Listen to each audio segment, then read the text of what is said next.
January 29th, 2018, 6:30, and I'm driving back home. It's a long way home.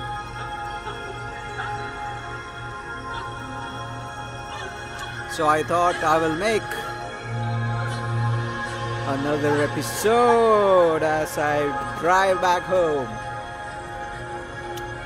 The moon is shining bright at me, and people who know me knows that I have a great fascination for moon. So maybe let's talk about moon.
You know, there is this story in, I don't know if it is part of Mahabharata or is it just an independent story about Krishna, but there is this one story about when Krishna's mother, I forgot, or Krishna's stepmom or caregiving mom, I forgot her name. What was her name? Anyway, when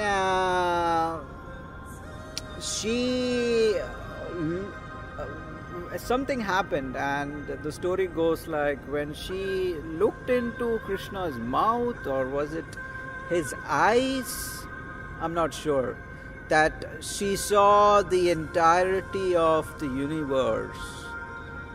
And that is what I feel when I listen to this song. It's so beautiful for me. It's almost as if God Himself is revealing to me through this music. I have shed tears to the song. I have had spikes of bliss to this song. It just calms me down. It just freezes me I have no words to describe the beauty that this song is and what it means to me. Anyway, I mean, the topic for today is the moon. I mean, not just the moon, but all the heavenly bodies out there that we can perceive and see with our eyes.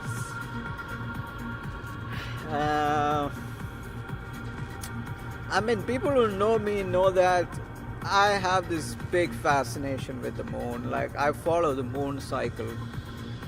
I've been following the moon cycle. I initiate new things during the new moon, and I look for its results. I search for its results, or I expect its results during the full moon.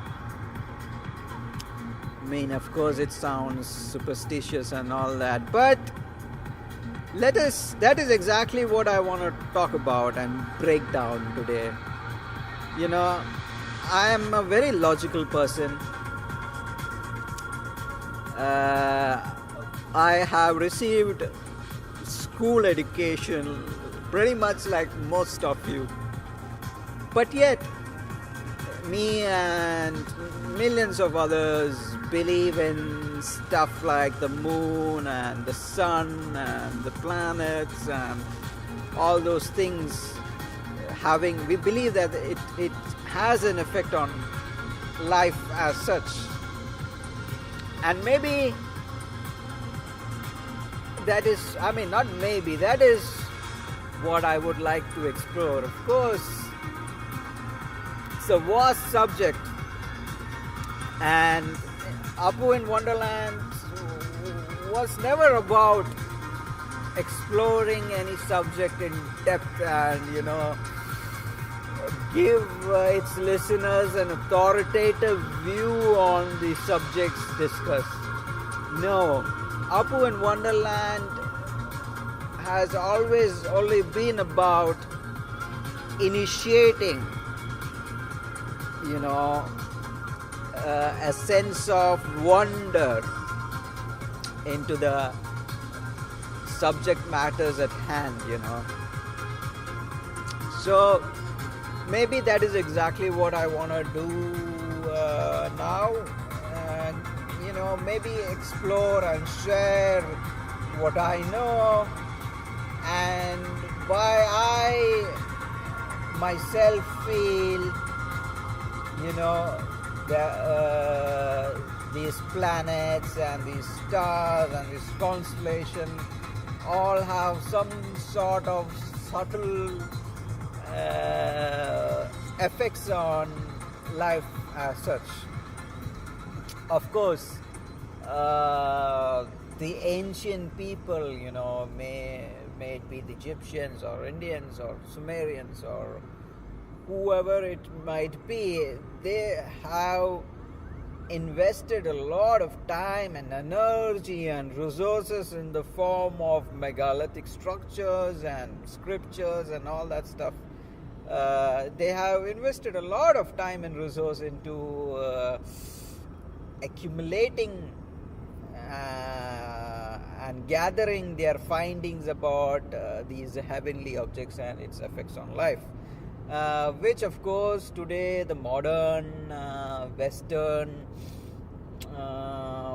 framework of thought rejects it as pseudoscience. What we must realize is, this is another topic entirely on its own. The problem today majorly stems from this idea that human beings are at its pinnacle of technology and information. We have this idea that we are the only civilization that has accumulated so much knowledge and has been one of the most informed cultures that existed on this planet, which I really believe is a wrong notion. Just look around, just explore these megalithic structures, just just look into, just if you look into it deeply, it reveals a lot of things which blows your mind, and it just simply is impossible to think that they were primitive people. And with that same idea, if we give the ancients a chance, and we rethink that maybe the ancients knew much more than we do. At least they were much more consciously evolved. I really have no doubt on that. At least just look at the ancient languages itself. Look, I can't talk so much about it, but just few examples. You take Hebrew, you take Sanskrit. Sanskrit is a language that is very closely very close to a computer language today. In fact, a lot of universities are putting time and effort into learning that language and trying to apply it practically for computing. You take Hebrew on another side. Hebrew is such a complex language, it's got each letter represents a number, and these numbers, when words are formed, the equivalent mathematical equation also stays true. Okay, it's really a little hard to explain this on a podcast, but I, for those who are curious, I would definitely ask you guys to check it out. Stuff like Hebrew and Sanskrit, and get to know the intricacies and the complex nature of these languages. Yet it is very simple once understood also. So what my point was, that these ancient people are really not dumb. Yeah, they were really not dumb. If they can move like 100, 150 or 200 ton of rock, not just one, like millions of them, and make things like the pyramids and the temples and all these things. Fuck how it was made, stones or chisels or hammers, I don't care how they were made, but they made it, right?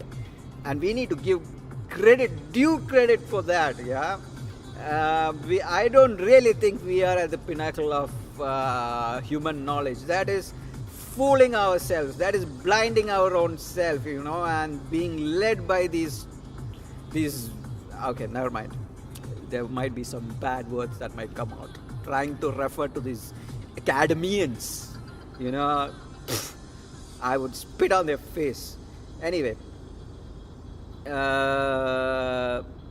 so what my point is, with that idea and picture, if we put aside the notion that we are at the pinnacle of technology and information, and we reanalyze these ancient information that is available to us in a form of architecture and scriptures and drawings and maps and I don't know what all. There can be some really compelling information that can come out and show to us that these guys might have been really advanced. That's why you have this whole thing like ancient alien theories and blah blah blah blah blah blah, which is quite popular in the new age movement today.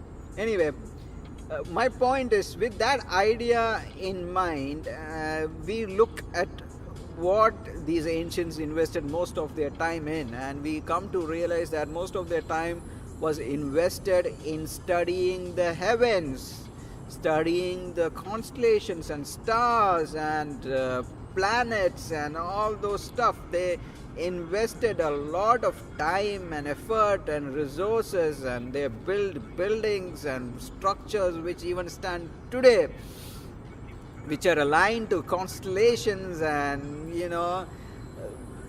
blah blah blah blah blah, all these things you will find on the internet and YouTube, hours and hours and hours of research by hundreds and thousands of people like you and me, people, academians, architects, scientists. You have enough and more of matter to convince you on this, that the ancients invested a lot of time to study the heavens.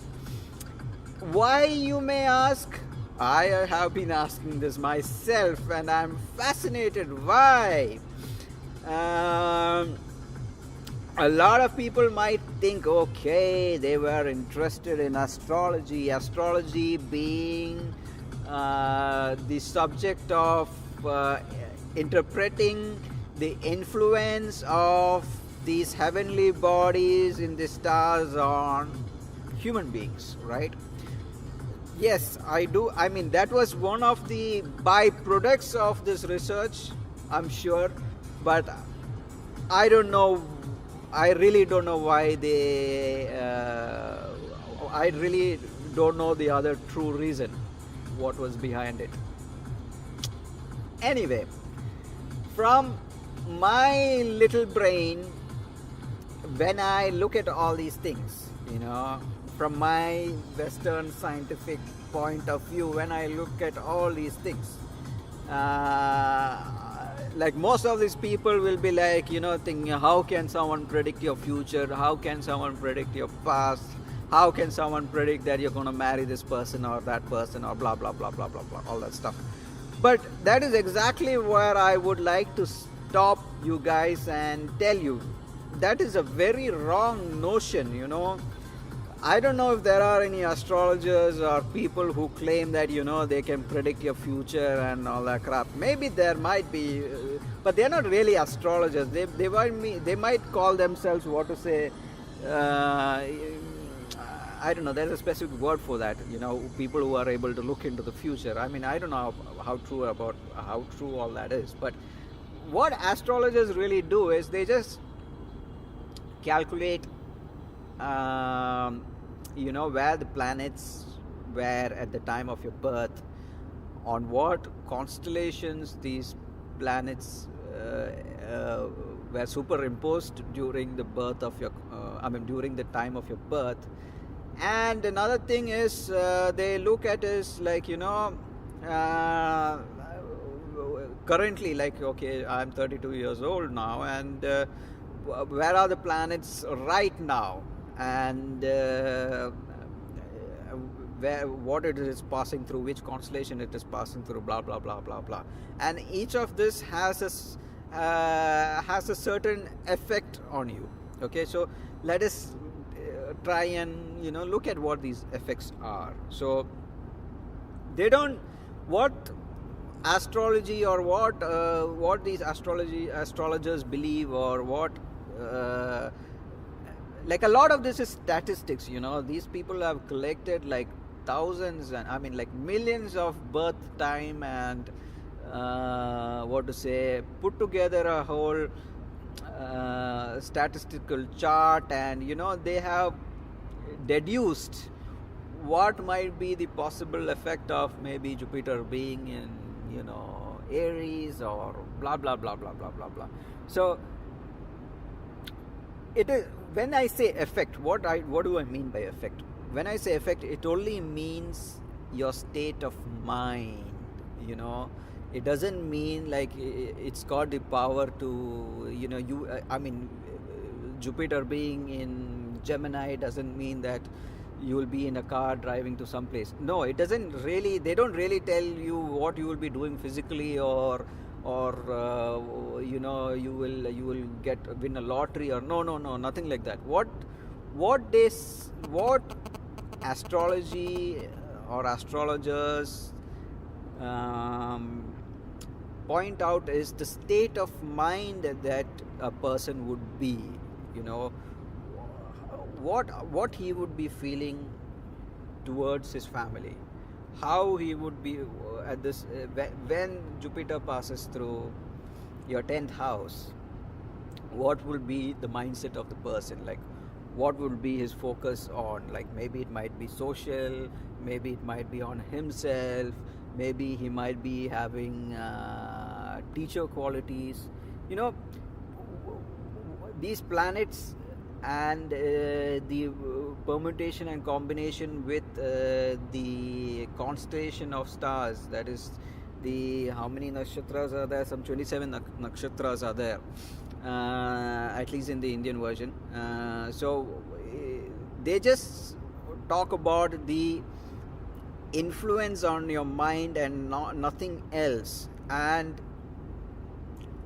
I mean, that is not a big unscientific thing for me, you know. I mean, like we know every object has an effect on every other object. I don't know which law of science that is, but there is a law in science, in our materialistic Western science, that says this, that every object influences every other object. By just that definition, imagine these planets are of such huge size and all that stuff. By that very definition, for me it is not very hard to imagine it having a subtle influence on my thoughts, it having a subtle influence on my mind. I mean, like, for me it doesn't look out of the box, and which of course has led me into you know, looking more deeply into all these things, and you know, using plain statistics. I'm not gonna say anything else. Using plain statistics, I have felt exactly what every other people claim, that you know, these things definitely have an effect. And that is why I even have a fascination for the bloody moon, because the moon cycle is something that nature follows, you know, from full moon to no moon, I mean new moon. It is a cycle that 28 days, 27 days, it is the cycle that even like women have periods on. Like, you know, this 28-day cycle is an important cycle, and a lot of plants bloom during full moon. Like, it's a very natural occurrence, and like, in nature you see its effects, and if in nature there's those effects are evident, why would people think it might not be the case in you know, what to say, it might not be the case in the human beings. Again, do not mistake this. Yeah, I do not claim that, you know, see, a yogi, let me try and explain what I mean. A true yogi lives free from planetary influences. So there is actually a very good statement, but I forgot that statement. I'm just paraphrasing it right now. So a yogi is able to surpass the planetary influences, and he lives his own will. So in astrology, it doesn't say like, okay, you know, it just says there is a subtle influence on your mind. You might, like, if there is Saturn, you might feel it, you know, you might feel everything is a little difficult. You know, you might work hard through those difficulties. You know, if there is I don't know, Venus, you might fall in love, you know, stuff like that. You might fall in love only. It's not saying that, you know, you yourself, your will can't overpower all these feelings, because they're only influencing your mind and thoughts. Yeah, but it's not influencing the inner soul or the inner will. Your will can always override all these things. So that is a very important distinction. And hold on. Yeah, so that is a very important distinction, I feel, to realize that, you know, it's not like fixed, or it's not like destiny, or it's not like a cog in a giant machine, and you know what these stars and planets, influence. I mean, these planetary and constellation influences on you can't be overwritten. Like, that is not true. That is false. You learn yoga, you dig more deep into spiritual wisdom, you find a lot of information about this idea being true. Like it's like yoga is all about controlling your mind and thoughts and grounding yourself. So once you are grounded, these planets do not have any influence on you. You know, as simple as that. That is the idea. I don't know how many of you guys are on me with this particular idea, but there is definitely a lot of powerful and influential people on me with this idea, like what is that guy's name, J.D. Rockefeller, who said, it's a very famous quote of his, that millionaires and normal people do not believe in astrology, but billionaires do. Well, I get his point of view. So I mean, there is a whole lot we can always talk about this. It's an awesome, fascinating area, and it just makes me keep looking at the stars and planets every night, especially the moon. And the moon is my sweet love. Anyway, I suppose that is all for now, and I hope I have sparked some sense of curiosity and helped you shun away the idea that the stars and planets and its influence on life is a pseudo science. I hope that idea is put aside, at least. I mean, at least a little shake has come to that pseudoscience idea. If so, I feel I have done a good job with this episode. Otherwise, whatever. Anyway, that's all, guys, and I'm still nowhere close to home. I still have a long way to go. I just beat most traffic.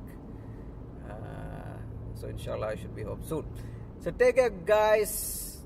Until next time, ciao.